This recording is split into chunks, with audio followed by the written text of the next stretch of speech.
வணக்கம். அதாவது நாங்கள் பெரிய ஊடகவியலாளர்கள், நாங்கள் பெரிய பத்திரிகையாளர்கள், நாங்கள் பெரிய புலனாய்வு பூனைகள் இல்லை புலிகள் அப்படின்ட்டு தனக்குத்தானே மெச்சிக்கிட்டு தனக்குத்தானே புலங்காயுதம் அடைகின்ற புழுகுனி மூட்டையையும் ஒரு ஆபாச பத்திரிகை அல்ல ஆபாச பத்திரிகைக்கு இணையான ஆபாச ஊடகத்தை நடத்துகின்ற இன்னும் ஒரு பிரகஸ்பதியை பற்றியும் தான் நாம் இந்த காணொலியில் பார்க்க போகிறோம். அதாவது இந்த சரக்கு பங்கர் அப்படின்னு சொல்லப்படுகின்ற இந்த சரக்கு மீடியாவா ஏதோ ஒன்று வச்சு நடத்துகிற அந்த முதலாம் பிரகஸ்பதியை பார்த்தீங்கன்னா, இந்த ஆளுக்காக இல்லாமா நம்முடைய அண்ணன் சீமான் அவர்கள் குரல் கொடுத்தாங்க. இந்த ஆள் வீட்டில் கொண்டு போய் மலத்தை கரைச்சி ஊற்றுனதுக்கு இந்த ஆள் வாயில் ஊற்றாமல் போயிட்டாங்களே நாம் இப்போ நினைக்கிற அளவுக்கு ஒரு மோசமான ஒரு புரோக்கர் வேலையை பார்க்குறவன் தான் இந்த சவுக்கு பங்கர். அதாவது இவனெல்லாம் அவன் தான் நம்ம சொல்ல முடியும். ஏன்னா ஒரு அங்கீகரிக்கப்பட்ட கட்சியின் தலைவர் 15 வருஷமாக தமிழர்களுக்கான தமிழ் தேசியம் பேசி தமிழர்கள் உரிமை மீட்புக்காக ஈழத்தமிழர்களுக்காக அந்த வலிகளை தமிழர்கள் எப்படி அடிமை ஆகிட்டோம், எவ்வளவு வலிகளை சுமைக்கின்றோம், இதெல்லாம் நம்ம மீட்கணும், அனைத்து உயிர்களுக்குமான ஒரு அரசியலை பேசுகின்ற ஒரு சமகாலத்தில் ஒரு ஒப்பற்ற தலைவன். அவ்வளோதான். இதுக்கு முன்னாடி ஒப்பற்ற தலைவராக நான் காமராஜர் ஐயாவை பார்த்துருக்கேன். என்னுடைய இந்த சமகாலத்தில் அத்தனை திருட்டு திமுக அதிமுக மதவெறி பாசிசம் இனவெறி இது காங்கிரஸ் இப்படிப்பட்ட இந்த ஜாதி வெறி பிடித்த விசிக பாமகன்ட்டு பல கட்சிகளுக்கு மத்தியில் அனைத்து உயிர்களுக்குமான அரசியலை பேசுகின்ற இயற்கை வளங்களை பாதுகாத்தே ஆகணுங்கிற ஒற்றை நடையில் தன்னுடைய பிரயாணத்தை நடத்திக்கிட்டு இருக்கக்கூடிய அண்ணன் சீமான் அவர்களை அந்த ஆளு மரியாதையே இல்லாமல் ஏதோ அந்த போகிற போக்கில் போகிற ஏதோ பரதேசியை பேசுகிற மாதிரி, ஏதோ இவன் வீட்டு வாசலில் வந்து பிச்சை கேட்க நிற்கிறவன் மாதிரியும் அம்மா தாயேன்னு இவன் காலில் விழுந்து கிடக்கிறவனை எப்படி இளக்காரமாக பேசுவாங்களோ அந்த தொனியில் பேசுகிறான்.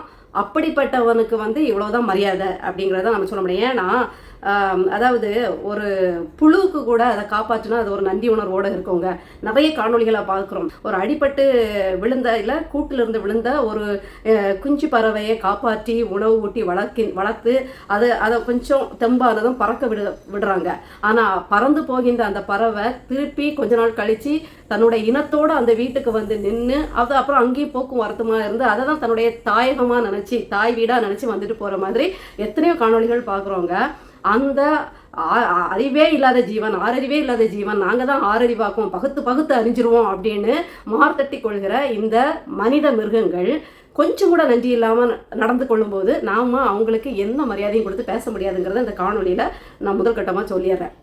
இப்படிப்பட்ட இந்த சவுக்கு சங்கர் தன்னுடைய தோழியும் நண்பியுமான மாலதிங்கிற ஒரு பெண்ணோட கலந்துரையாடுறோம் அப்படிங்கிற பேரில் பயங்கர சோர்ஸுகளை நாங்கள் வாரி இறைக்கிறோம் அப்படிங்கிற பேரில் இந்த அம்மா எடுத்து கொடுக்க அவர் அதை அப்படியே புட்டு வைக்கிறாராமா.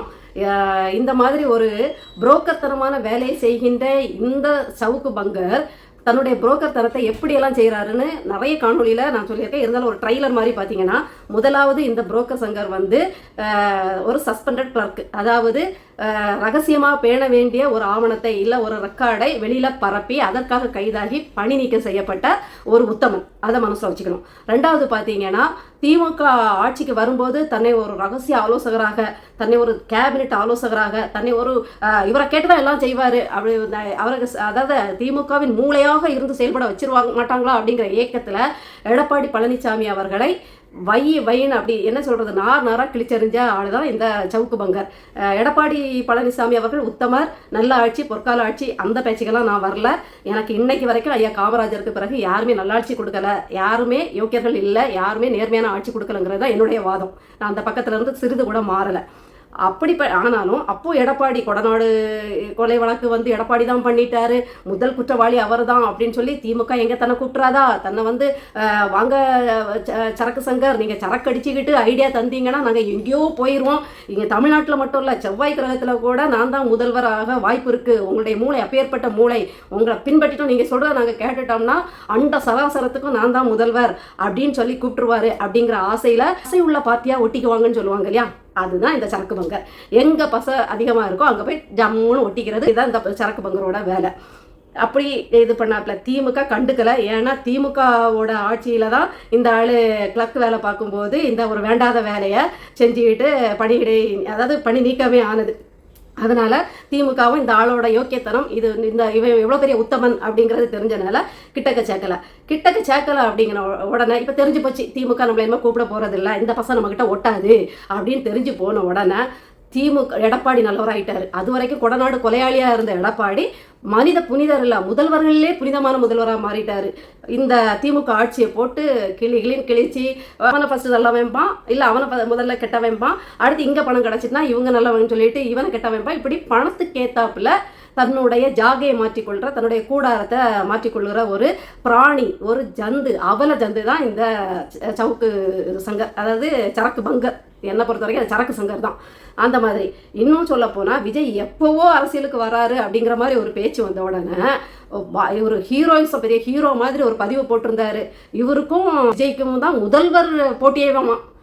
பா, இவங்க இந்த சரக்கு அடிக்கிற இந்த சரக்கு கஞ்சா சங்கரெல்லாம் முதல்வர் ஆகிட்டா நிலைமையை நினச்சி பாருங்க. சுனாமியெல்லாம் வர வேண்டியதில்லை, நாம் கஞ்சாவிலே மிதக்கலாம் போல இருக்குது. ஆமாம், இவங்க எல்லாம் அதாவது எப்படி டாஸ்மாக போதை போதைங்கிறது சட்ட விரோதமானது, போதை விற்கிறது.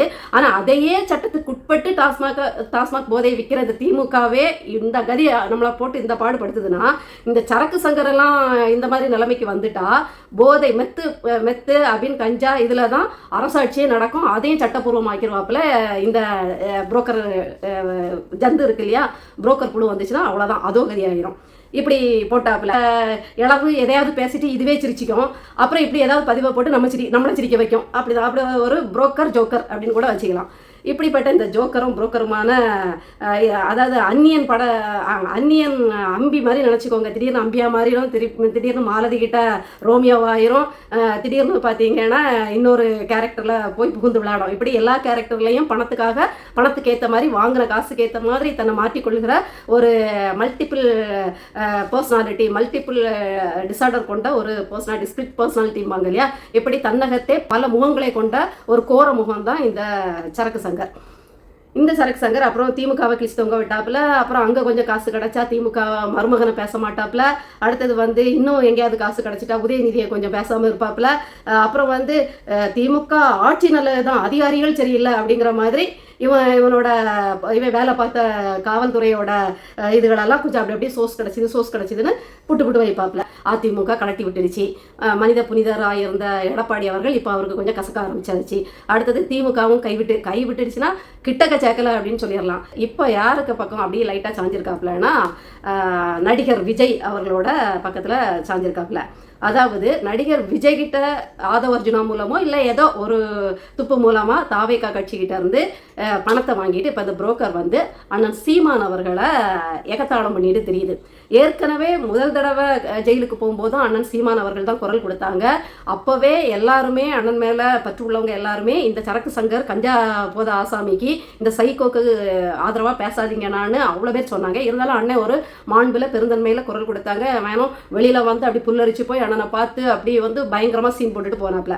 அதுக்கு பிறகு இப்போ காவல்துறை அதிகாரி பெண் அதிகாரிகளை தவறாக பேசுனதுங்கிற பேரில் கஞ்சா வச்சிருந்தான் அப்படிங்கிற பேரில் இந்த கஞ்சா அடிக்டை இந்த சைக்கோவை கைது பண்ணிட்டு போகும்போதும் அண்ணன் தெளிவாக குரல் கொடுத்தாங்க. சரக்கு சங்கர் பேசுனதுக்கு என்ன தண்டனையோ அதை கொடுங்க, அதை விட்டுக்கிட்டு குண்டாஸ் போடுறது, ஏதோ கொலைகாரனையோ செய்யாத தப்புக்கு போடுற வழக்குகள் போடுறதெல்லாம் ரொம்ப தப்புன்னு குரல் கொடுத்தாங்க. அதே மாதிரி சரக்கு சங்கருக்கு வாயில் ஊற்ற வேண்டிய மலத்தை கொண்டு வீட்டில் ஊற்றுறாங்க இல்லையா, வேஸ்ட்டாக வீட்டில் ஊற்றுறாங்க, அதுக்கும் கூட அண்ணன் குரல் கொடுத்தாங்க. நாமளுமே இது தப்பு அப்படின்னு தான் நம்மளுடைய காணொலியிலையும் பேசியிருந்தோம். நல்லவங்க கீழே விழுந்தா தூக்கி விட்டால் கூட நல்லது. ஆனால் இது மாதிரி சைக்கோக்கள், இது மாதிரி புரோக்கர்கள், இது மாதிரி காசை வாங்கிக்கிட்டு நியாயத்துக்கு எதிராக புரட்டி பேசுகிற இந்த மாதிரி ஒரு நேர்மையற்ற மனிதர்களுக்காக இடியே விழுந்தா கூட பேசக்கூடாதுங்கிறது தான் இவன் நமக்கு உணர்த்தும் பாடம். அண்ணன் சீமான் அவர்களை அந்த கட்சியை அவதூறாக தான் பேசுவான், அந்த கட்சியின் தம்பி, ஆனால் அவருக்கு தான் அறிவே இல்லையேன்னு பேசுகிறான். அறிவு கட்ட முண்டம், கஞ்சாக்கு அறிவை கடன் கொடுத்துட்டு பேசுகிறவன், கஞ்சாக்கு மூளையை கடன் கொடுத்துட்டு கஞ்சாவில் கொண்டு போய் மூளையை அடகு வச்சுட்டு பேசிக்கிட்டு திரிகிற நீ அண்ணன் சீமான் அவர்களுக்கு அறிவில்லை அப்படிங்கிறா. ஆடு மாடுகள்கிட்ட பேசுகிறாங்க, ஆடு மாடுகள்கிட்ட பேசுறது இல்லை, ஆடு மாடுகளுக்காக பேசுகிறாரு. ஆடு மாடுகளுக்காக யாருமே செய்யாத ஒரு செயலை, தன்னுடைய கருத்துக்களை ஒரு வித்தியாசமான ஒரு செய்கையின் மூலமாக தன்னை நிலநிறுத்துறாரு. தன்னுடைய கோட்பாடுகளை, தன்னுடைய கருத்துக்களை உலகத்தை திரும்பி பார்க்க வச்சிருக்காரு. அது அவருடைய புத்திசாலித்தனமான வியூகம், அவருடைய விவேகமான செயல்பாடுன்னு தான் தீர்மானிக்கணுமே ஒழிய ஆடு மாடுகிட்ட பேசுகிறவர்னு நீ முத்திர குத்திக்கிட்டான்னா நீ தான் முட்டாள். நீ கஞ்சா அடிச்சுக்கிட்டு புதஞ்சி கஞ்சாக்குள்ளே கிடக்கிறவனுக்கெல்லாம் நீ எல்லாம் பெரிய அறிவாளின்னு நினச்சிக்கிட்டான்னா அண்ணன் சீமான் அவர்கள் 1000 மடங்கு அறிவாளி தான், விவேகி அப்படின்னு சொல்லணும். அடுத்தது பார்த்தீங்கன்னா அவர் வந்து இவருக்கெல்லாம் அறிவு இருந்தால் தான் ஜெயிச்சிருப்பாரு, இவங்கெல்லாம் யூடியூப் கட்சிகள் அப்படின்ட்டு யூடியூப்பில் பஞ்சம் பொழைக்கிற நீ, யூடியூப்பை வச்சு வாயை விற்கிற நீ, எச்ச சவுக்கு சங்கர், நீ வந்து யூடியூப் கட்சின்னு சொல்கிற, நீ எல்லாம் எகத்தாளம் பண்ணுறதுக்காகவாவது அண்ணன் முதல்வர் ஆகி காட்டுவார். அதாவது நேர்மையானவர்கள் வந்து அண்ணன் சீமானை வந்து விமர்சனம் பண்ணிட்டா கூட நியாயமானவர்கள், அந்த என்ன சொல்கிறது, தார்மீக அடிப்படையில் நடக்கிறவங்க, நியாயத்தின் பக்கம் நிற்கிறவங்க அண்ணன் சீமான் அவர்களை விமர்சித்தா கூட கடந்து போயிடலாம், ஏதோ நியாயவான்கள் பேசுகிறாங்க அப்படின்னு. ஆனால் புரோக்கர் வேலை பார்த்து வாங்கின காசுக்காக சேத்தள்ளி வீசுகிற புரோக்கர் நீ எல்லாம் சொல்கிற அளவுக்கெல்லாம் அண்ணன் குறைஞ்சி போயிட மாட்டார். நீங்கள் எல்லாம் புறக்கணிக்க எகத்தாளம் பண்ண நக்கல் நையாண்டி பண்ண அவர் முதல்வர் ஆக தான் போகிறாரு. அன்னைக்கு ஐயோ இப்படி பேசிட்டோமேன்னு நீ கதிகலங்கி நிற்க தான் போகிற, சரியா? இந்த மாதிரி இந்த புரோக்கர் சங்கரோட வாழ்க்கை வரலாறு இதுதாங்க. இது இன்னைக்கு தாவேகா லட்சக்கணக்கில் காசு கொடுத்து சீமானை பற்றி பேசு அப்படின்னு சொன்னோன்னா சீமானை வந்து அண்ணன் சீமான் அவர்களை எவ்வளோ தரக்குறைவாக பேசணுமோ இன்னும் பேசுவோம், இன்னும் பார்க்க தானே போகிறீங்க. அது என்னென்ன இந்த வாயை வச்சு பேச முடியுமோ அத்தனை பேசி அப்படியே வில்லன் சைக்கோ மாதிரியே சிரிக்கும். அந்த படங்கள்லாம் ரேப் பண்ணிட்டு சைக்கோ சிரிப்பான் இல்லையா, அது மாதிரி அண்ணன் சீமான் அவர்களுடைய கருத்துக்களை கற்பழித்து பேசிட்டு இந்த வில்லன் வந்து எகத்தாளமாக சிரிப்பான். அடுத்து இனிமேல் இன்னொரு கட்சி இதே அண்ணன் சீமான் அவர்கள் மாதம் 5 லட்சம் தாரேன் 2 லட்சம் தாரேன்னா அண்ணன் சீமான் காலே விழுந்துருவான். அப்படிப்பட்ட பணத்துக்காக வாயை திறக்கின்ற மலந்தின்னி சைக்கோ தான் இந்த சரக்கு சங்கம். அடுத்தது பார்த்தீங்கன்னா மஞ்சள் பத்திரிகைக்கு சமமாக ஊடகம் நடத்துகின்ற ஆபாச ஊடகம் நடத்துகின்ற மஞ்சள் ஊடகவியலாளர் முத்தி போன முக்தார். இந்த முக்தார் அவன் திமுகவோட காசில் மை இந்தியாவோ ஏதோ ஒரு சேனல் ஆரம்பித்து வச்சுருக்காங்க இல்லையா, ஆபாச கருத்துக்களை பரப்புறதுக்குன்னே. அந்த முத்தி போன முக்தாரோட ஓராண்டு நினைவஞ்சலி, ஐயோ சாரி ஓராண்டு சேனல் தொடங்கி அதை கொண்டாடுவாங்க இல்லையா, ஓராண்டு நிறைவு பெற்றது. அது கொண்டாட்டத்தில் தமிழ் தேசியவாதிகள் கலந்துருக்காங்க. இதை விட ஆபாச அருவருப்பு உலகத்திலே கிடையாதுங்க. ஒரு மஞ்சள் ஊடகம் நடத்துகின்ற ஒரு மஞ்சள் ஊடகவியலாளருடைய ஒரு கொண்டாட்டத்தில் தமிழருக்காக தமிழரின் இனவழியையும் பேசுகிறதா காட்டிக்கின்ற வியனரசு, இன்னும் சில தமிழ் தேசியவாதிகள், அது போல விசிகாவின் திருமாவளவன் அவர்கள், இன்னும் கந்தல்ராஜ், அது வந்து ஒத்துக்கும். கந்தல்ராஜுங்கிற காந்தராஜ் இருக்கார் இல்லையா, அதுவும் ஒரு ஆபாச பேச்சாளர் தான், ஆபாச மருத்துவர். அந்த ஆபாசத்தை மட்டுமே தன்னுடைய காணொலிகளில் பேசுகிறவர். ஒரு மனிதனோட ஆபாச பக்கங்களை புரட்டி பார்த்து அதை மோந்து பார்த்து தன்னுடைய உயிர் நாடியை தக்க வச்சுக்கிற ஒரு வயசான கிளந்த இந்த கந்தல்ராஜ். இந்த கந்தல்ராஜ் முக்தாரோட சேர்றதுங்கிறது ஆச்சரியப்படுறதுக்கு ஒன்றும் இல்லை. அது வந்து ரெண்டும் ஒத்து போன விஷயம். அதுவும் மலம் இதுவும் மலம் சேர்ந்துக்கும், அதில் நம்ம ஆச்சரியப்படுறதுக்கு ஒன்றும் இல்லை. ஆனால் இந்த ஒரு மனிதனின் ஆபாச பக்கங்களை புரட்டி பேசுகின்ற, திருச்சி பேசுகிற, அதாவது திமுகவோட அஜெண்டாவுக்கு விலை போய் அதற்கான வருமானத்தில் அண்டி பிழைத்து வாழ்கின்ற இந்த மஞ்சள் பத்திரிகை மஞ்சள் ஊடகவியலாளருக்கு ஒத்துதர விதத்தில், அதாவது ஒத்துதர மாதிரியும் அவனுடைய ஆபாச அந்த காணொலிகளை பார்த்து ரசிக்கிற மாதிரியே தன்னை காட்டிக்கிற மாதிரி தான் இருக்குது தொல் திருமாவளவன் அவர்கள் இதில் பங்கேற்றது. ஏன்னா உங்களுக்கு வேணா அண்ணன் மேலே உள்ள அரசியல் காழ்ப்புணர்ச்சியில் இவன் ஆபாசமாக அண்ணன் சீமான் அவர்களுடைய குடும்பத்தை, கட்சியின் பிரமுகர்களை, பெண் பிரமுகர்களை வச்சு எல்லாம் அசிங்கமாக பேசுனது உங்களுக்கு ஒரு அரசியல் ரீதியாக ஒரு சந்தோஷத்தை கொடுத்துருக்கலாம். ஆனால் தொல் திருமாவளவன் அண்ணனும் ஒன்றை மறக்கக்கூடாது. இன்னைக்கு அண்ணன் சீமான் அவர்களுடைய என்றைக்கோ நடந்த ஒரு வாழ்க்கையில் நடந்த அண்ணன் ஒதுக்கி வைத்த இல்லை புறந்தள்ளிய புதைத்து போட்ட ஒன்றை தூக்கி தோண்டி அந்த நாற்றத்தை மோந்து பார்த்து அந்த நாற்றம் கொடுக்கின்ற அந்த இதில் வாழ்கின்ற இந்த புழுக்கள் தான் அந்த நாற்றத்தில் வாழும். நீங்கள் பாருங்கள், அருவருப்பான புழுக்கள் எதில் வளரும்? மலத்திலையும் சாக்கடையிலையும். இதில் தான் தன்னுடைய வாழ்வையே தக்க வச்சுக்கும். அதே மாதிரி தான் அதுலேயே நெளிஞ்சி உருண்டு புரண்டு வாழ்கிற புழு தான் இந்த முக்தார் புழு. இந்த முக்தார் புழு சீமானனுடைய கட்சியின் பிரதிநிதிகளையும் சொல்கிறது உங்களுக்கு வந்து ரொம்ப ஸ்லாகிக்கும்படியாக இருக்குதுங்கிறது நீங்கள் இதில் கலந்து கொண்ட விதத்திலே புரியுது. ஆனால் ஒன்றும் மறக்கக்கூடாது, உங்களுக்கும் ஒரு பக்கம் இருக்குது, எங்களுக்கு அது நல்லாவே தெரியும். உங்களையும் ஒரு பெண்ணுடன் இணைத்து பேசி அந்த கட்ட பஞ்சாயத்து ஓடின கதைகளும் தெரியும். அதெல்லாம் நம்ம பேசக்கூடாது. அவர் ஒரு அரசியல் கட்சியின் தலைவராக இருக்கார். நாம் ஒரு தனி மனித வாழ்க்கையெல்லாம் போட்டு பேசக்கூடாதுங்கிறதுக்காக ரொம்ப அமைதி காத்து ரொம்ப நாகரிகமாக ஒதுங்கி போயிட்டுருக்கோம். இந்த புழு, இந்த மலத்திலே புரள்கின்ற இந்த புழு வேற யார்ட்டையும் காசு வாங்கிக்கிட்டு, இல்லை நீங்கள் ஒன்றும் இல்லை திமுகலேருந்து இன்னொரு கட்சிக்கு போயிருங்க, உங்களுடைய வாழ்க்கையில் நடந்ததோ நடக்கலையோ பேசப்பட்ட அத்தனை ஆபாச பக்கங்களையும் பேசதான் போகுது. அன்னைக்கு உங்களுக்கு வலி என்ன அப்படிங்கிறது தெரியும். இப்படிப்பட்ட இந்த இதில் இந்த வியனரசு அவர்கள்லாம் கலந்து கொண்டு கேக் ஊட்டி மகிழ்வுறதெல்லாம் ரொம்ப நாரசாரமாக இருக்குது. இந்த வியனரசு அவர்கள் எரிதணல்னு என்ன ஒரு சேனல் வச்சுருக்காரு போல். இவர் வந்து நான் பேசின என்னுடைய காணொலியில் வந்து உங்களுடைய ஆடைகள் வந்து என்னது மேற்கத்திய இதில் இருக்குது, தமிழர்கள் மாதிரி இல்லை அப்படிங்கிற மாதிரி. ஏன்னா மேற்கத்திய கலாச்சார உடையில் வந்து நான் தமிழை பற்றி பேசிடக்கூடாதான். என்னை பார்த்தா அவருக்கு தமிழச்சியாக தோணலையாமா. அதுக்காகலாம் உங்களுக்காகலாம் நான் நிரூபிச்சிட்டு இருக்க முடியாது. அதை நான் அதுக்கு பதில் கூட அழகாக போட்டேன். அப்படி பார்த்தீங்கன்னா 100 வருஷத்துக்கு முன்னாடி நம்முடைய தமிழர்கள் வாழ்ந்த புகைப்படங்களை பார்க்கும்போது மேலாடை ஏந்தி சேலையை சுற்றிட்டு வாழ்ந்ததாக தான் புகைப்படங்கள் இருக்குது. அதுதான் உண்மையும் கூட. அப்போ 100 ஆண்டுகளுக்கு முன்னாடி அல்லது 200 ஆண்டுகளுக்கு முன்னாடி, ஏன் 1000 வருடங்களுக்கு முன்பு உடுத்தியிருந்த மாதிரியே, தமிழர்கள் உடுத்தியிருந்த மாதிரியே ஒரு துணியை சுற்றிக்கிட்டு நான் உட்காந்துக்கிடவா, அப்போ ஒத்துக்குவீங்களா அப்படின்னு கேட்டேன்.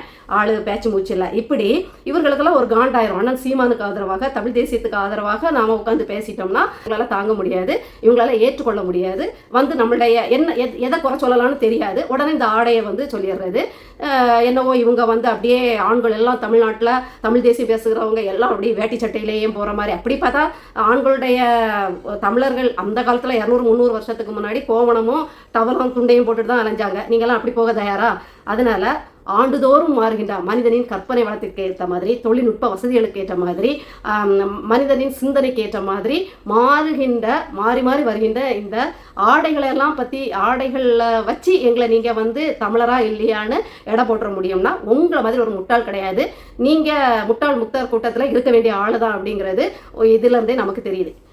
ஆக மொத்தத்தில் மக்களே பார்த்துக்கோங்க. இப்படிப்பட்ட அசிங்கப்பட்ட புரோக்கர் ஊடகவியலாளர்களும் ஆபாச பேச்சுகளிலே மிளிர்ந்த ஊடகவியலாளர்கள் தான் இன்றைக்கி வந்து மக்கள் மத்தியில் பயங்கர பிரபலமாக ஆகுறாங்க. அப்படின்னா மக்களுடைய மூளைகளிலும் இந்த புரோக்கர்கள் விதைக்கின்ற சிந்தனைகள், இந்த ஆபாச பேச்சுகள் ஒருவித என்ன சொல்கிறது, ஸ்லாக்கியத்தை கொடுக்குது, இல்லைன்னா அவங்கள வந்து ஸ்லாகிக்க வைக்குது. அப்படிங்கும்போது அது கொஞ்சம் கஷ்டமாக தான் இருக்குது. ஒரு நல்ல அரசியலை பேசும்போது அதை ரசிக்கிற மனப்பக்குவம் மக்களுக்கு இல்லை. அதே ஆபாசமாக பேசப்படுது, இல்லை புரோக்கர்த்தனமாக பேசப்படுது, இஷ்டத்துக்கு பேசப்படுது, அநாகரிகமாக பேசப்படுதுன்னா அதை நோக்கி மக்கள் படையெடுக்கிறாங்கன்னா மக்களுடைய மனநிலையின் அளவை என்னால் சத்தியமாக கணிக்கவே முடியலை. இவ்வளோ மோசமான மெத்தப்படித்தவர்கள் ஆயிட்டோம் அப்படின்னு சொல்கிற இந்த சூழலிலும் இன்னும் ஆபாச பக்கங்களை தேடி ஓடுகின்ற மனிதர்கள் நினைக்கும் போது கொஞ்சம் பாவமாக தான் இருக்குது.